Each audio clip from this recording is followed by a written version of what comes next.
Where do I begin? Really is one of my happy places.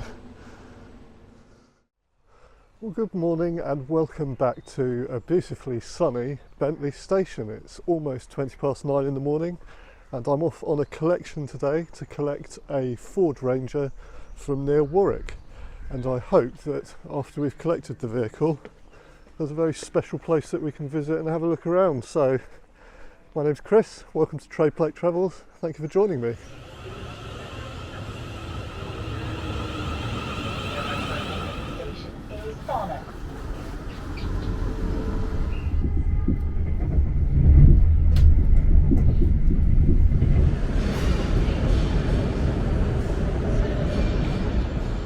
Welcome to London Waterloo. It's just gone 10:30. I have a 45-minute changeover in London, so I'm off to Euston now. My next train will take me directly to Coventry station. Once I'm at Coventry, I'll meet the seller of the pickup truck at the station and I'll do my usual checks, give it a quick test drive and then we'll be off.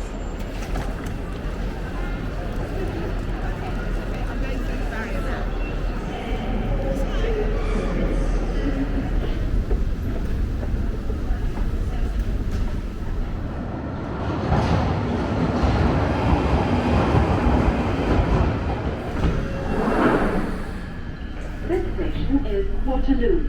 Change here for stations. This station. Mind the gap.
Well, it's almost 12:30, so I've arrived at Coventry station on time.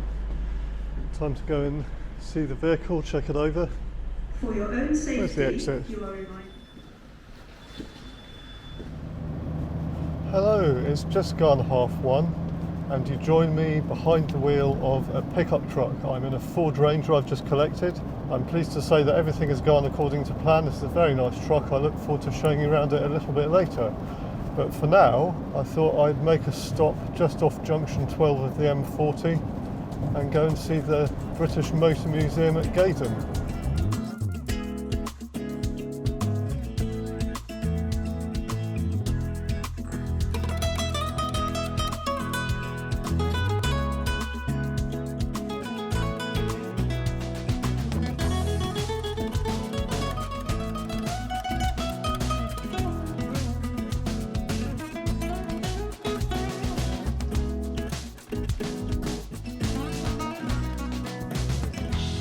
And here we are, welcome to the British Motor Museum at Gaydon.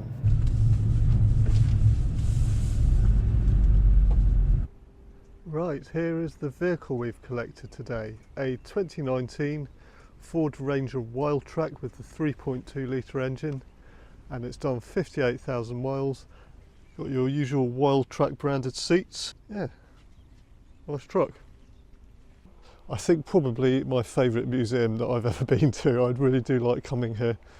It's also incredibly convenient because it is just off the M40 and there's a perfectly decent cafe here as well. So the main exhibition hall is just over here. I'm going to go in there in a second.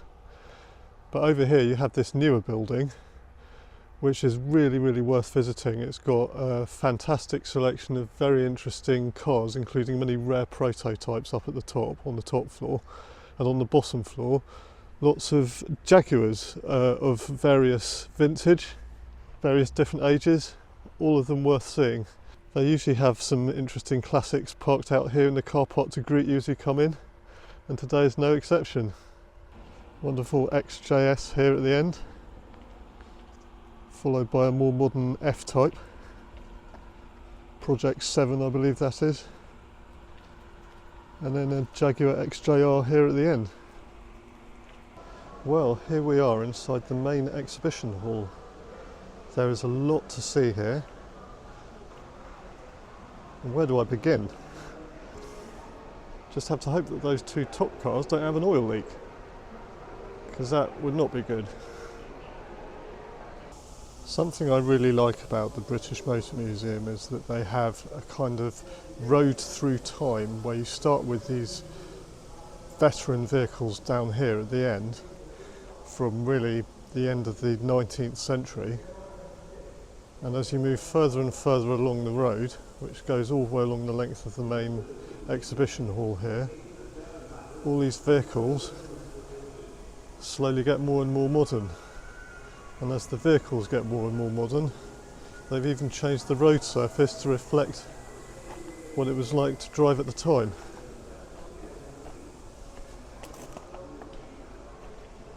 So let's literally take a walk down memory lane.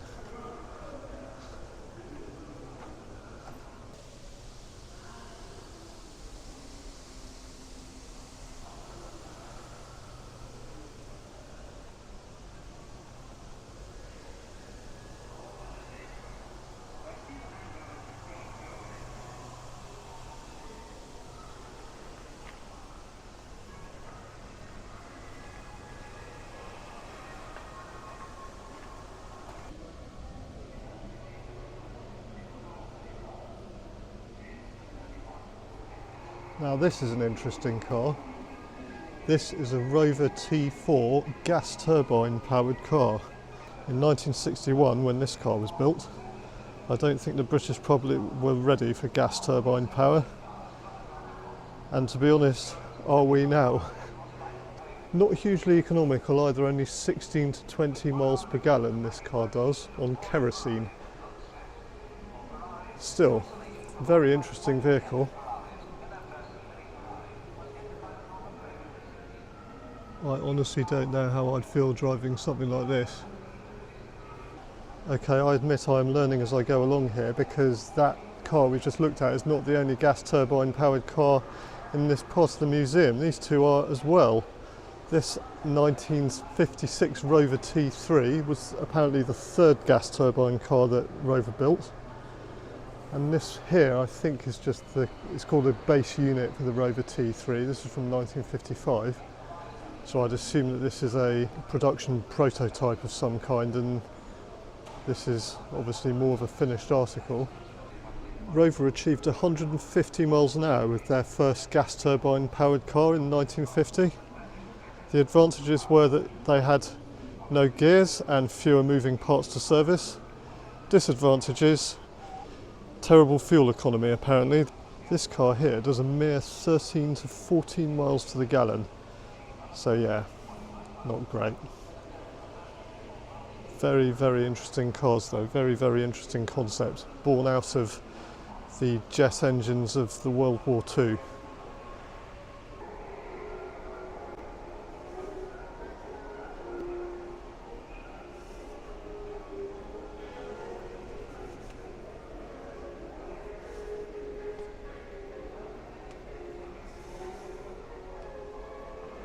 So as you may well have probably already guessed, the British Motor Museum is entirely vehicles made and built in Britain. So you've got, I think, something like over 400 British vehicles on site. And because I'm a child of the 80s, these are some of my favourites. This 1975 Wolseley 2200 is the last of the line of the Wolseleys as a brand under British Leyland, and I think the last Wolseley ever to be built. More commonly known as the Austin Princess, obviously this one is a Wolseley. And here is something absolutely to a penny when I was growing up. Ford Cortina. This reminds me of my childhood, all right. My parents never had Fords when I was young, but a lot of my friends' parents did, and I kind of always really wanted my mum and dad to get one of these. Had a bit of an unusual taste in cars when I was young. A lot of kids would have Ferraris and Porsches on their walls. I had Fords, but there you go. Amazing to think that this classic design, introduced in 1969, was still in production in its basic form, at least, until, well, not sure really, I think the mid-90s you could still buy one of these shape of Range Rovers. Obviously there had been many changes over the years. Certainly the interior wouldn't have looked like that. This is one of the very earliest examples. It has a kind of hosed down, very basic interior. This is interesting to see. This is a 1969 Mini Concept 9X. This is designed by Alekis Sagonis, who of course designed the original Mini. And let's be brutally honest here, it's not a looker. It doesn't hold a candle to the classic shape of the original Mini. But this was quite an ingenious design, because what Sagonis was trying to do here was to create extra passenger space and luggage space in an overall package that would be able to be sold for cheaper. However, it never passed the prototype stage. This is a Triumph Lynx from 1978. It's a prototype, and this is one thing I love about the museum actually, is just the opportunity to see these weird and wonderful cars. This is, I think, the only one of its type in the whole world. This was born out of a desire to replace the Triumph Stag. And of course the TR7 came along in the mid-70s.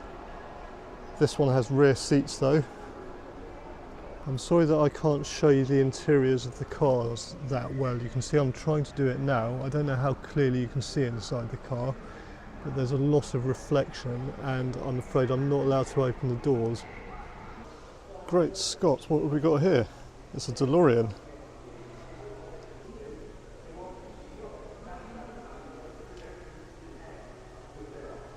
This is all very familiar.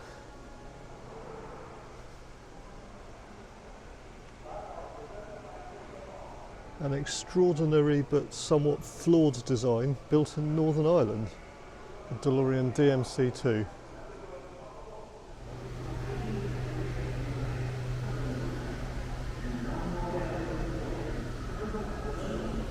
Well, we're just going to head across to the other building now so I can show you what's in there.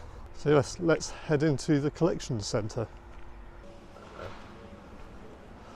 I'll tell you what, something you can't appreciate from my video is just the smell of this place. There's a wonderful smell of just oil and leather and old cars. It's a wonderful feeling to walk in and sense that and see all these vehicles. It really is one of my happy places.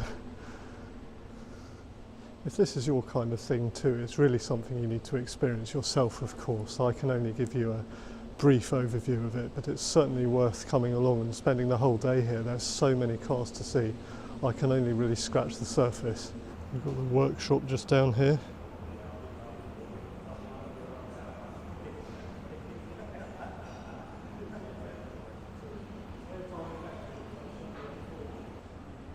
This Mini 1275 GT was found abandoned in the tunnels underneath the factories in Longbridge. It's believed it was accidentally damaged on site and was kind of used as a workers' ferry around the factory. And after Rover went under in 2005, they got it out of the tunnel. Despite its battered shape here, it's probably actually lasted longer, hasn't it, as a result of what happened to it, ironically, than if it had not been damaged at the factory and had gone on the road. I'd imagine it would have been long gone to the car park in the sky by now if it had just had a normal life. Last of the line Rover 100 here.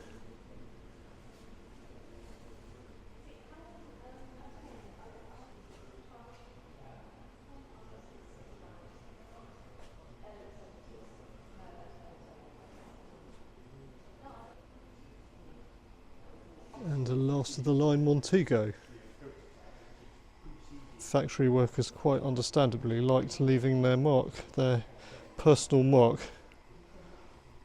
on these last of the line vehicles. This is one thing that particularly interests me, is the opportunity to see these weird and wonderful prototypes that never really saw the light of day, but you can kind of see how they influence future cars. This is an MG DR2 sports car prototype from 1989, but you can really see how that has influenced the MGF that came along about 5 or 6 years later. As the inside reminds me more of a Jag XJS or something like that. And next to it we have this Rover CCV prototype. It's described as a concept styling model from 1986, so it was purely an exercise in styling. But again, conveniently parked in front of a 1986 Rover 800. There's not much space there for me to show you, but I can see how that styling has influenced the 800. In fact, I'll say the back of that's very Honda, isn't it? The back of that prototype. Looks like a Honda Legend or something. And I loved these when they came out, the Rover 800. It was kind of one of the cars that I really wanted as a kid. I wanted one of these in fastback version Vitesse with full leather interior.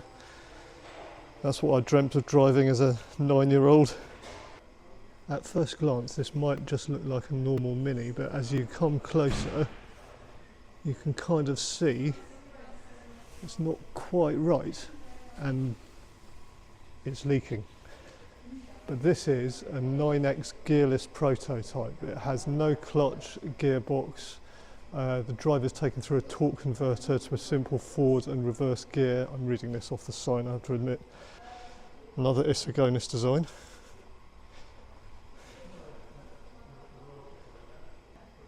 So brilliant idea really. No gearbox, no clutch, just stop and start, eliminating the need for gear change. It also apparently improved fuel economy and interior space. It doesn't really explain actually here why this was never put into production.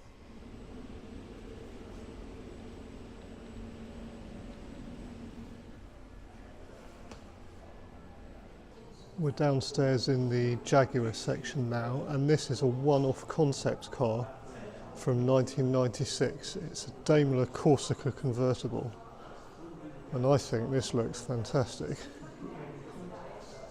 It's kind of rather a shame that this was never available to buy. Not much legroom in the back there, but wow. That's an interior. I am not going to spoil things by doing an Austin Powers impression, so feel free to do your own.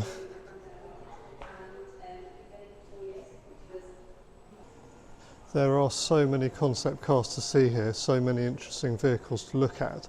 If I was going to make a video about them all, we'd be here for hours. So all I can say, if you can, come down to the British Motor Museum and have a look.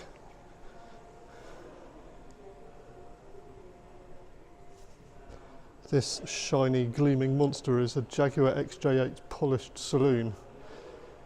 It's really just basically Jaguar showing off the all-aluminium construction. But wow.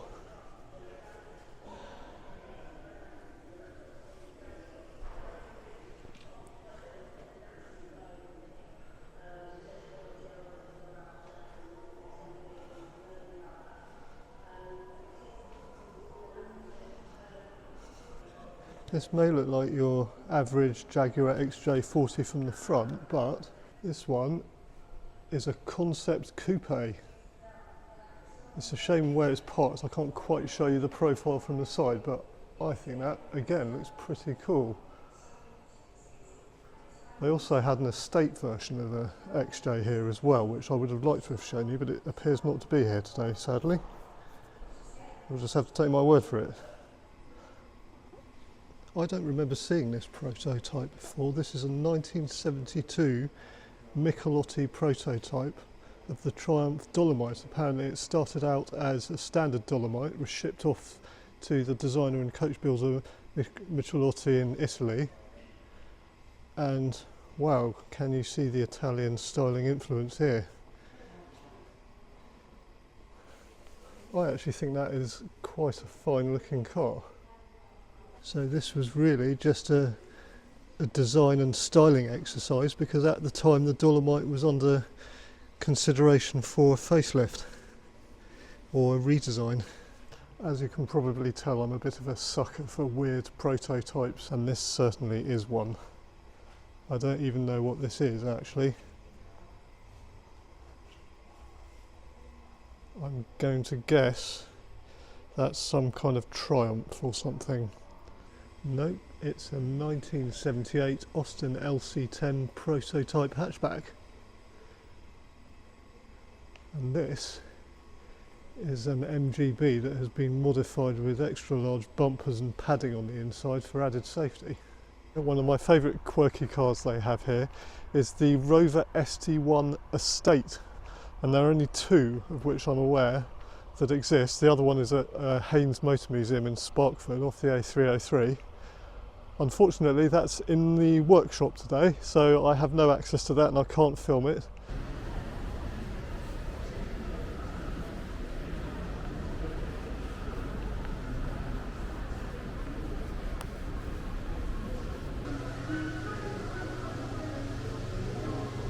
Now this one's not a crazy concept or anything like that, but I've always just really loved the MG Magnet. This is a 1958 car here, and I just think it's such a beautiful design. I think so much of car design hinges around getting the proportions and the balance right. And this just looks right. It's a really nice looking car. I think if I was a motorist in the 1950s, this probably would have been the kind of thing I would have wanted. Well, I wouldn't mind one now actually, but sadly it's a bit impractical for me to run a classic car as a daily at the moment.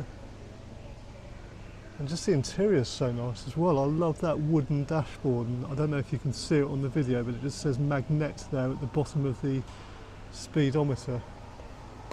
I would love to drive one of these.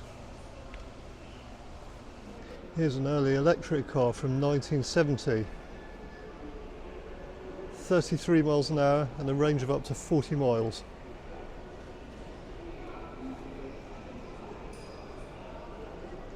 What an extraordinary looking thing.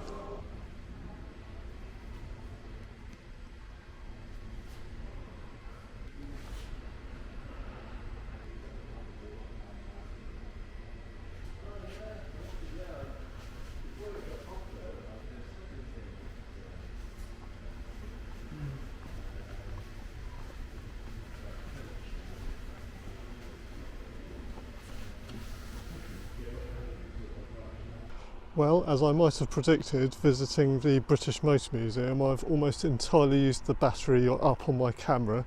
I've had a really nice afternoon and I hope that you've enjoyed it too. It's just gone 4:30 and it is now time for me to head off, I think.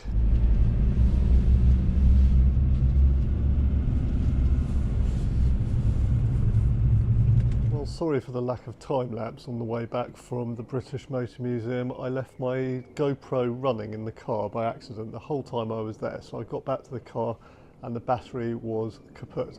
Thank you very much for joining me. Please do give me a thumbs up if you enjoyed the video, and hopefully I'll see you again soon on another trip around the UK.